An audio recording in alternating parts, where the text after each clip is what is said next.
Hi everybody. I want to take a minute to tell you about some of our activities in our riding. We have a little bit of a problem with the planning staff at the City of Ottawa regarding rural severances off rural farm properties or rural properties of land.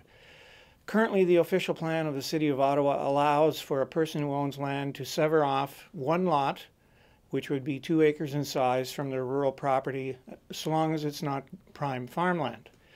This has always been the case for many years, but about 4 years ago, planning staff took it upon themselves to place a condition on these severances whereby you had to meet a water condition or a water quality condition for well water for the lot.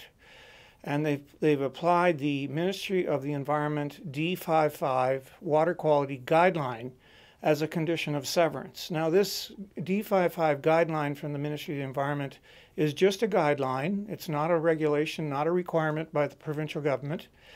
But the planning staff took it upon themselves to make it a requirement, a must-do thing, a must-do standard for these lot severances to be approved.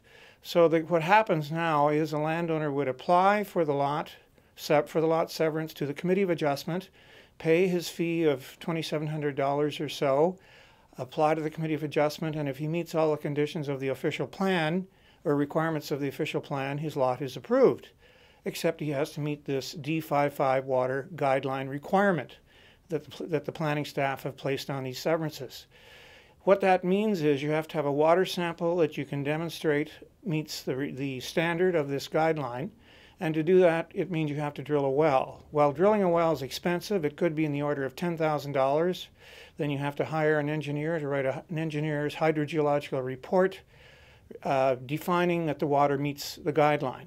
So the guideline defines that a certain quantity of water would be necessary, that the water would be healthy to drink, meaning no E. coli, no bacteria, and then it applies to certain aesthetic parameters, which would be taste, color, and smell, and defines that certain elements like iron, fluoride, or sulfates would be not any higher than a particular number of parts per million in the water. So one man I know at Fitzroy Harbor named Dale Murphy applied for a lot 2 years ago. It was approved. He drilled the well because he knew where he wanted to drill the well, because he was giving the lot to his son to live on his farm with his young wife and his baby, and the son wanted to live on the family farm. And so when he drilled the well, they never thought anything of it because they had good water in the family's house, which was 200 feet away. The water test came back saying there was lots of water, it was safe to drink, but sulfates were very high. Now the engineer said you could put a device on the well and bring the sulfate level down to the defined maximum limit that this guideline calls for, and therefore Dale Murphy should get his lot. The city engineer said, well, I'm sorry, the water sample didn't meet the guideline, so Dale Murphy didn't get his lot, and he spent $17,000, and that's over. His money is gone. He has no lot. His son won't get to build a house and raise his family there. And they called me and asked me for help, and we've been trying to help Dale. The Committee of the Agricultural and Rural Affairs Committee refused to let Dale and I present to them to ask them to consider that his water could be treated and therefore he should get a lot. So we were forbidden from the opportunity to present to a Democratic committee at the City of Ottawa Council, and democracy was removed. So there's been a change of tact. The Carleton Landowners Association, led by Shirley Dolan, and with my help, is going to the Agricultural and Rural Affairs Standing Committee and asking them to reconsider. And this time, we're not talking about one person's property. We're asking the Agricultural and Rural Affairs Committee, which is 5 councillors, Stephen Blaze, Doug Thompson, Scott Moffat, Shad Caudry, and Eli El-Shantiri, and we're going to ask them to vote on the question of removing that MOE D55 water guideline as a requirement to get a severance approved. And then the water would become the responsibility of the landowner, the way it always used to be, and the way it is for all of the counties surrounding rural Ottawa.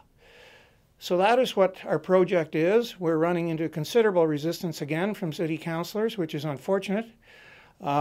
We've been talking to many people, and we need lots of help. We're going to, Shirley Dolan did present to ARAC on February the 6th and submitted a report asking for the removal of this D55 as a condition of severance.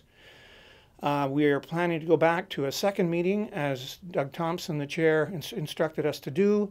We're hoping that will be on May 1st in West Carleton Township, and we're going to ask them to vote on the question of removing this condition, this D55 guideline, as a condition of severance. But we need some help, people. Go to my website, if you would, jackmaclarenmpp.com. You'll find a place where you can sign up and help us. We'd like you to phone the counselors and tell them you want this condition removed, you want them to vote yes, and there will be letters that you could send to the counselors.